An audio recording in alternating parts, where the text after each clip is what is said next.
We're getting an early look at rookie ADP, and we're starting our rookie profile series today on Locked On Dynasty. You are Locked On Dynasty Football, part of the Locked On Podcast Network. Here are your hosts, Matt Williamson and Ryan McDowell. Thanks for making Locked On Dynasty your first listen every day. We are free and available on all platforms. Today's episode of Locked On Dynasty is brought to you by Nissan. The only thing more exciting than the big game is the all-new, all-electric 2023 Nissan Ariya. There's only 4 days left until the Super Bowl. Are you ready? The Nissan Ariya, the EV for people who love to drive. Learn more at nissanusa.com.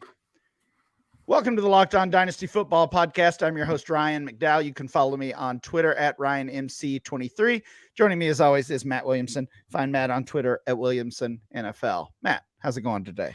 I'm great, man. How are you? I'm good. Getting ready for that big game. Getting excited for it. Do you have what's your Super Bowl? What's your Super Bowl Sunday look like? Me and my lazy boy with my 16-year-old, probably. Yeah, taking notes and paying attention. Yeah, there's nothing too crazy. I don't go to parties or anything. I can't pay enough attention, and I just kind of just do my own thing. It's a work day. Yeah, that's the rub about getting together with people. Some people want to focus more on the commercials than the game, right. Or halftime show. Right. So yeah, we're definitely looking forward to that. We talked about the Eagles and the Chiefs yesterday as we wrapped up our 2022 team by team review series. We looked back at the performances of really every notable player in dynasty leagues, and also took a quick peek ahead, talked about free agency and some team needs. If you missed any of those, go back and check those out. That's really taken up our past month or so. And Matt, we're gonna be busy for these upcoming weeks as well, because starting today, we are going to be doing our rookie profile series. We'll talk about and focus on one rookie in every episode. Today, we're talking about Jordan Addison, a player that you know pretty well. We're going to let Jordan Addison kick off our rookie series. We'll do that later in the episode.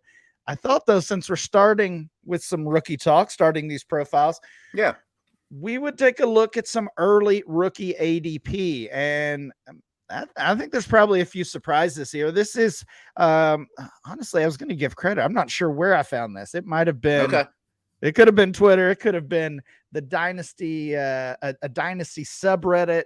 I don't know, some Dynasty community. It is out there, though. Some very early rookie ADP.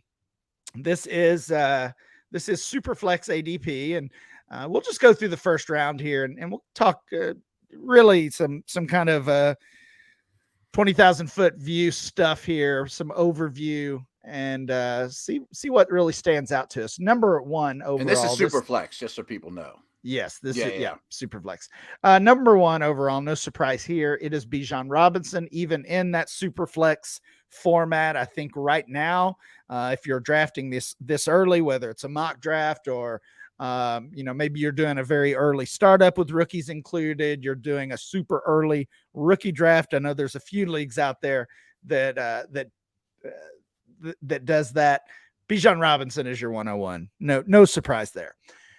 102, and the first quarterback off the board is Bryce Young, and he is quickly followed by 103, CJ Stroud. So you've got Young and Stroud who are essentially battling it out for those top two quarterback spots. And we'll see how the actual NFL draft plays out. I think for most people, those are the top two quarterbacks in the NFL draft, as well as in dynasty leagues. Sometimes you see Will Levis sneaking in there and in a mock draft or something, but for the most part, I think it's Young and Stroud, and it certainly is from a dynasty standpoint. Matt, do you have an early favorite just between those two, Young versus CJ Stroud? I have some questions about both. To be very honest, I'm not as enamored with this quarterback class as I expected. I'm very prejudiced against tiny quarterbacks. I know Tua is not that small, but Kyler, it's just hard to hold up at that size. And I'm a little prejudiced against Ohio State quarterbacks too. who's been good in Ohio State's history, with maybe the exception of Fields.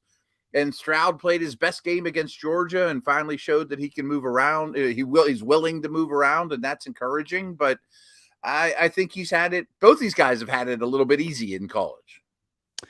Yeah, that's fair. And referencing the smaller quarterback, of course, that is Bryce Young, who is, well, I guess we'll find out officially. But he's little. Next month at the Combine. But he's going to come in under 6 foot and most likely under 200 pounds as well.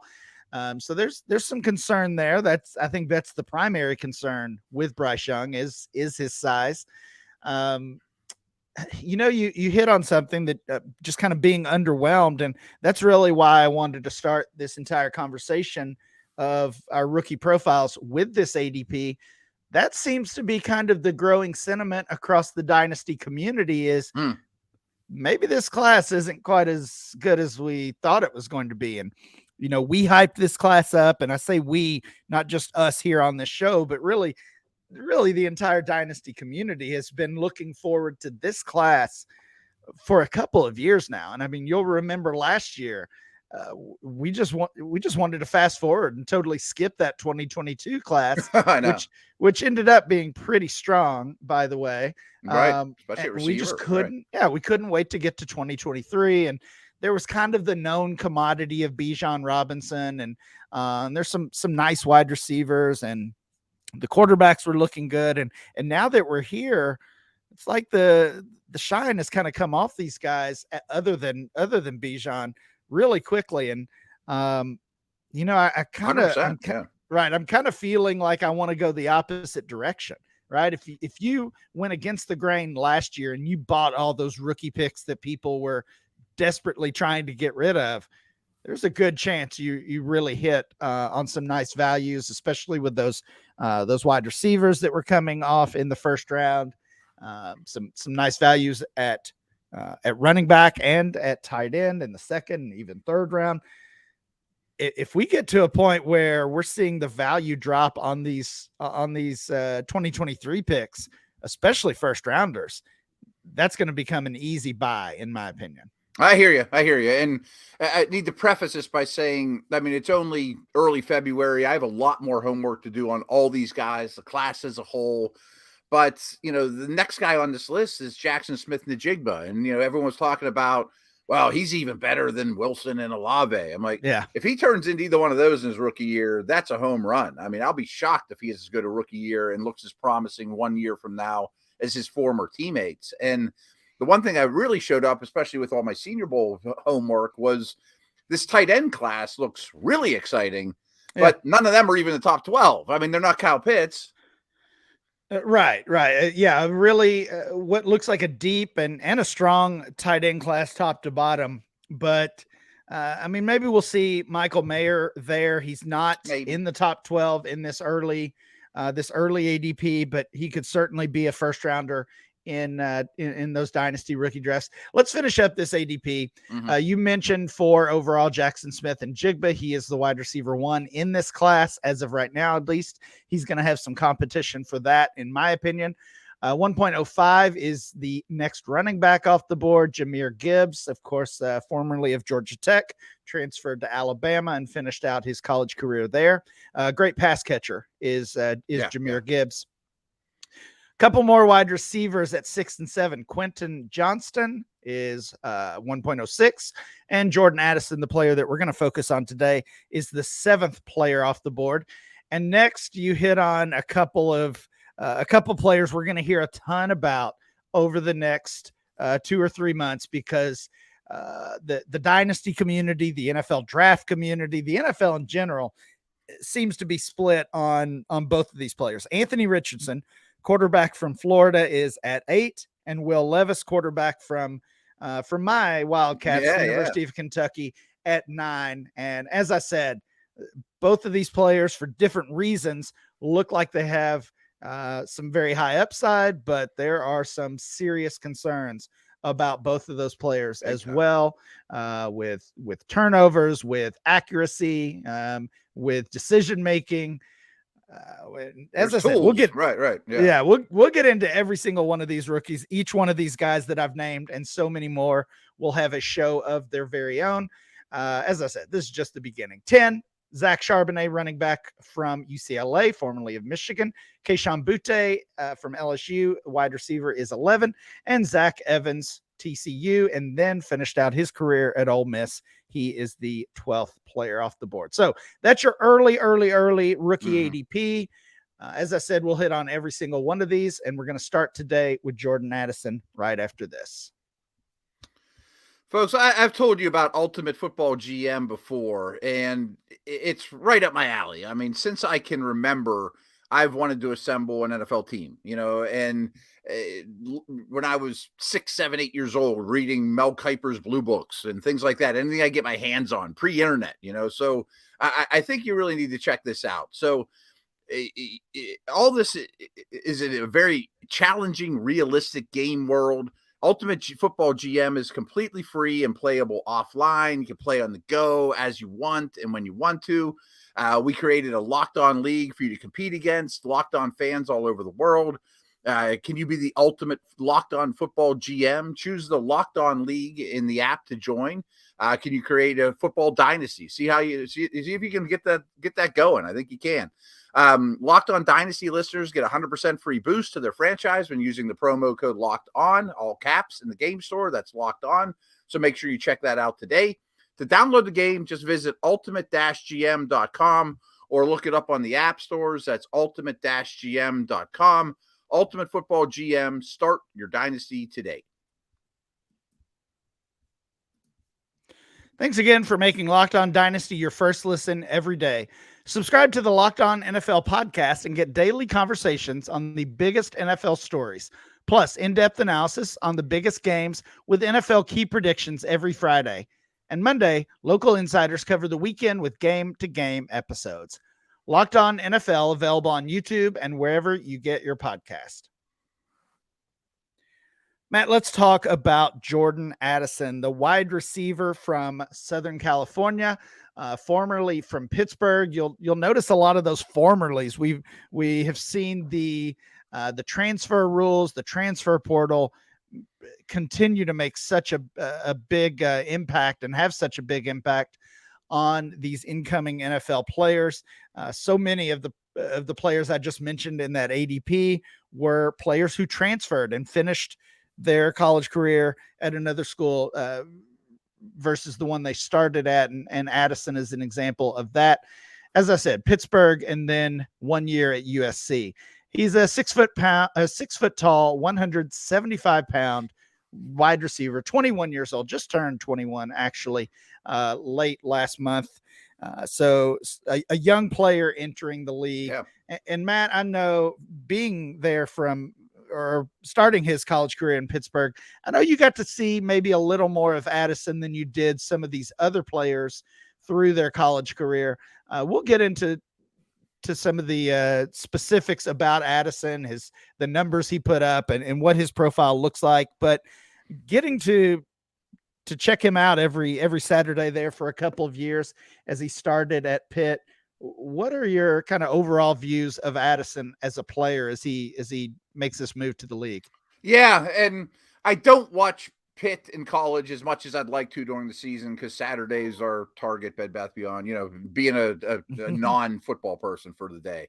That being said, I don't know if all of our listeners know this, but I was the recruiting assistant at Pitt for 3 years. And the year I got there, the year before I got there, Antonio Bryant had just won the Biletnikoff, so we were pushing him heavy. That was his final season. And then 2 years later, my man Larry Fitzgerald won the Biletnikoff, and then Addison won it, this 2 years ago at Pitt. So I try to do my best to get dialed in with Pitt, and then everyone knows my affiliation with the Steelers. And Pickett was the first round pick, obviously, just went next door. They share a facility. There's a wall right down the middle. On the right's Pitt's, on the left is the Steelers. So I did a lot of snooping with my old buddies and Pitt people, and often talking a lot about Pickett. And everyone would always talk about Addison as well. I mean, they were kind of peanut butter and jelly that year. I mean, they were phenomenal together. trust me, every Steeler fan has quickly forgotten that Addison transferred out of town. And once the Steelers to take him in the first round, reunite that magic, it'll be the same as Chase and Burrow. I'm like, I'm not sure about that. But he's very impressive. Excellent body control, can play inside out, has after the catch ability, good route runner. I like the player quite a bit. All right. Good to hear. I always like that inside info when it comes to anything Pittsburgh from you. And that's a good start. Let's look at some of the numbers for Jordan Addison. Freshman year started off strong. I mean, he came in as a 4-star recruit, so expectations were high. You mentioned kind of historically there is that. I don't think it's necessarily quite to pipeline status of high-level receivers coming from Pitt, but we were pushing that hard when I was recruiting for them, though. This is wide receiver. You come here. We've had 2 Biletnikovs in 3 years, but it didn't quite keep up. No, it's tough to do that, but Jordan Addison did get that going again. He's from Maryland, so kind of stayed pretty close. Yeah, we recruited Maryland hard. Yeah. That's not far from here. Yeah. Starting at Pitt there. Freshman season, 60 catches, 666 yards, and 4 touchdowns, and then really just exploded as a sophomore, 100 catches, almost 1,600 yards, led the nation with 17 touchdowns, and as Matt already mentioned, also won the Biletnikoff Award as the nation's top receiver that year, which is really saying a lot. I mean, we're talking about that year that gave us all those wide receivers that we're talking about now, Garrett Wilson and Olave, that Drake that London, strong, right. That strong class. The sophomore from Pittsburgh got that award. Addison was also the 2021 first team All-American that year as well. Pickett leaves, and I think it was a big surprise to see Addison leave, but ultimately I think it probably worked out. A bigger stage, an established coach and quarterback there at USC. I think he made a couple bucks in the process too. Yeah, that probably didn't hurt. 59 receptions, so actually a career low on receptions this past season, 875 yards and 8 touchdowns. So a pretty notable decline in production from Pitt to USC. Matt, do you attribute that to that drop off in production from sophomore season to junior season? Do you attribute that to just more competition at Pittsburgh? At USC? Like, probably. What is there anything to be worried about there? Let me ask it that way. I don't know. I'll be honest. It's our first of the series, so it's the one I'm going to know the least about, although there is kind of a hometown connection. I think his last year at Pitt was probably unsustainable. If him and Kenny came back, they probably wouldn't have got the 1,600 yards again. It's just hard to keep those numbers up. So it was bound to go backwards. I'm sure the change of scenery didn't help. You're adjusting to a new quarterback, a new system where you were humming along the year before. But it wasn't like he even went down in quarterback play. I mean, Kenny was a first-round pick, but Williams could be the first overall pick. Yeah, Caleb Williams, of course, Heisman winner this season. And I would say we're talking about very early, very, very early favorite to be the 101 in rookie drafts and in the NFL draft a year from now. Let's get into one other thing I did want to note production-wise. And I always like to take note when we see these receivers being used in different ways. That's always a good sign as far as I'm concerned. And we did see Addison with 20 career rush attempts, most of those coming in his 2 seasons at Pittsburgh. Didn't run the ball quite as much. End arounds and those type of things. Right. Just end arounds. But 20 carries, 147 yards, and a touchdown as a ball carrier in his career. So that helps as well. Matt, when we come back, we're going to talk strengths and some weaknesses, and we'll get into where we might expect Jordan Addison to get drafted in the NFL. So, folks, I've been telling you about Prize Picks for a long time now, and you got the Super Bowl coming up. I mean, it's a perfect time to hit that hard, or other sports, I think, are gold when it comes to Prize Picks. My favorite aspect of it, though, is it's not me against somebody I don't know or a bunch of, nameless faces type of thing. All you do is you pick 2 to 6 players, And if they score more or less than their Prize Picks projection, you can win up to 25 times and on any entry. No competing against other people. Like I said, that's my favorite part. Prize Picks offers projections on any sport that you watch. Of course, that's going to be for the Super Bowl, NBA, Major League Baseball, college football, college basketball, all those things. But they go deep into Euro basketball, cricket, esports, WNBA, soccer, NASCAR, et cetera, et cetera, et cetera. Entries are made in 60 seconds or less. Withdrawals are fast and safe and easy, very easy. Currently operational right now in 30 states as well as in Canada. So do us a favor, download the Prize Picks app or go to prizepicks.com to sign up and play daily fantasy sports. First-time users get a 100% instant deposit match up to $100 with our promo code Locked On. So if you put in $100, Prize Picks will give you $100. If you only want to put in 50, Prize Picks will give you 50. Don't forget to enter the promo code Locked On at sign up for instant deposit match up to $100. I've also been telling you guys for quite a while about Built Bar, and I can't stress enough that my 16-year-old that's growing like a weed and is hitting the weights left and right and playing volleyball all the time. As soon as they show up at our door, they're like gone. I rarely even get my hands on Built Bars anymore because they are that sought after as soon as they show up. But what makes Built Bar so good? Well, for starters, they're 100% real chocolate covering. It's not just like that waxy chocolate you see on a lot of bars and whatnot. They have great flavors such as churro, peanut butter brownie, coconut almond. I'm not exactly sure how they do it, but these bars taste great while maintaining amazing macros. So they're super healthy, only 130 calories and 4 grams of sugar with a whopping 17 grams of protein, and they taste great. And now you don't have to wait around to get a box. I mean, so I probably need to do this in order to keep up. But you used to only be able to get Built Bars at Built.com. Now you can get them at Walmart. You can get them at Sam's Club. Head to your nearest Walmart today. Walk to the pharmacy section. Grab yourself a box of Built Bars. You can get a 4-bar box of cookies and cream, double chocolate, or coconut puffs. If there's a Sam's Club near you, run in there. Get a 13-bar box of brownie batter and churro. And you can thank me later. That's good stuff. All right, Matt, let's continue talking about Jordan Addison. You mentioned some of what you've seen with the player, some of what you've heard from some close contacts with what to expect. Strengths for Jordan Addison. I mean, it feels like the strength list is a long one. Yeah. Elite hands, catches everything that comes his way. The speed is there. He was used all over the field. Lots of stuff deep, especially especially when he was connecting with Kenny Pickett. I've got to go ahead and go straight down to our weaknesses section because I think what most people are concerned with is that size. We talked about it at the beginning. 175 pounds. He's listed at 6 feet tall. We'll see at the combine if that's what he officially comes in at.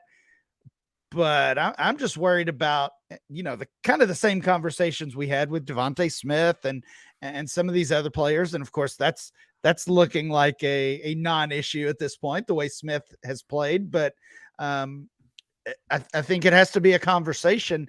Can Addison, at his size, with his frame, can he make that transition to the league?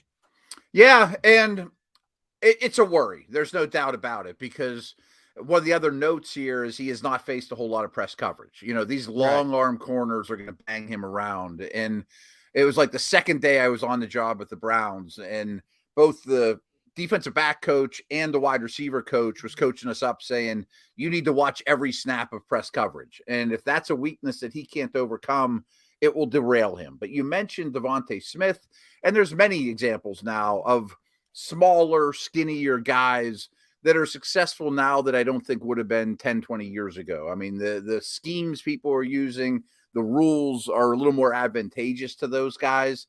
So it doesn't worry me that much, but it's a concern, especially with the press coverage stuff. I do wonder, I mentioned Devontae Smith. I do wonder if his production, his level of play, especially this season, will kind of help dynasty managers feel better about Addison. Maybe I think so. Maybe even NFL teams feel better about Addison. Looking at some dynasty value, of course, we're super early here as we don't necessarily have any trades completed with Jordan Addison involved. But we've got some rankings. We've got some ADP that we already mentioned. If you look at the DLF ranking in our Superflex ranking, he is 6 overall. So he's the 6th rookie taken off the board or ranked there. And he's the wide receiver 2. Already mentioned that ADP earlier in the show. He was 7 overall there. So looking like, based on that, looking like a mid first round rookie pick. And I mean, for a player that is this talented, has had this type of production through his college career, that feels like a pretty good value, in my opinion. Yeah, it sounds about right. I mean, I'd be kind of shocked if it differs all that much. I mean, unless he runs a terrible 40 or something like that. But I mean, maybe he's the wide receiver 2 in NFL drafts, or 1 or 3. But I think all those guys are going to go around the same neighborhood. I know we're going to talk mocks from around the internet too. He's probably not going in the top 10. He's probably not going in round 2. You know, I mean, that's a nice soft area of the landing spot for him. Yeah, let's look at some of these mock drafts. And like I said, pre-combine, pre-pro days, this is kind of almost all we have to go on as far as projecting where he might land, looking at some of these mock drafts that have been shared. And most of them have him in the same range, in the back third or the later third of the NFL draft. Mel Kiper had Jordan Addison mocked 25th overall to the New York Giants. Daniel Jeremiah had that same projection, 25th to the Giants. Dane Brugler, he is with the Athletic. He projected Addison 20th overall to Seattle. Lance Zierlein, I believe that one was just released this week. You can find that one at NFL.com. NFL.com. Yeah. 31st overall to the Eagles. So that would be the last pick of the first round. Remember, the Dolphins had their pick forfeited. So just 31 players will be first rounders this year. And then Matt Miller of ESPN was the highest, or at least the highest I've seen on Jordan Addison. He had him projected 12th overall to the Houston Texans. So Houston the Giants wouldn't be bad. Right. Yeah. Houston has those 2 picks. This is their second first rounder. Of course, they're 2nd overall and then 12th overall. I've seen it's kind of become a commonality in these mock drafts to have Houston go quarterback at 2 and wide receiver at 12, and some pretty obvious needs there at both of those positions. So thinking about these teams, Matt, Giants, Houston, Seattle, and Philly, what feels like the best landing spot? Is it the Giants? I think so. Houston certainly comes to mind. He wasn't mocked to Baltimore in any of these, but I think they're going to have a traditional drop back pass game, and I don't think Lamar will be back. I mean, there's certainly a spot there that's available. We could probably come up with 5 or 6 other landing spots that wouldn't be bad. You know, I mean, if the Bears trade down or something along those lines. I mean, I think there's a lot of opportunities. Yeah, if you look at those last 10 or 12 picks or so, and again, that's kind of the range he's mostly being projected to go. Seattle is 20, Chargers 22. We've heard some rumors that maybe they could part ways with Keenan Allen. So, I mean, if maybe they need a wide receiver. I don't think that will happen, but we'll find out. You mentioned Baltimore, they're 23. Minnesota is 24. We've talked about possibly trying to replace Adam Thielen, so maybe that's an option. Jacksonville, 25. They're probably not going that way. Giants at 26. Dallas, 27. They need a wide receiver too, certainly. Yeah. Buffalo, 28. Cincinnati, 29. Probably not going that direction either. Saints at 30. Chiefs and Eagles. We'll find out that exact draft order later, but Chiefs wouldn't be terrible. No, Chiefs would be fun. Yeah. Zierlein had the Eagles. I don't think that's the direction they go. You think they use 3 first-round picks in a row on receivers? I just can't imagine.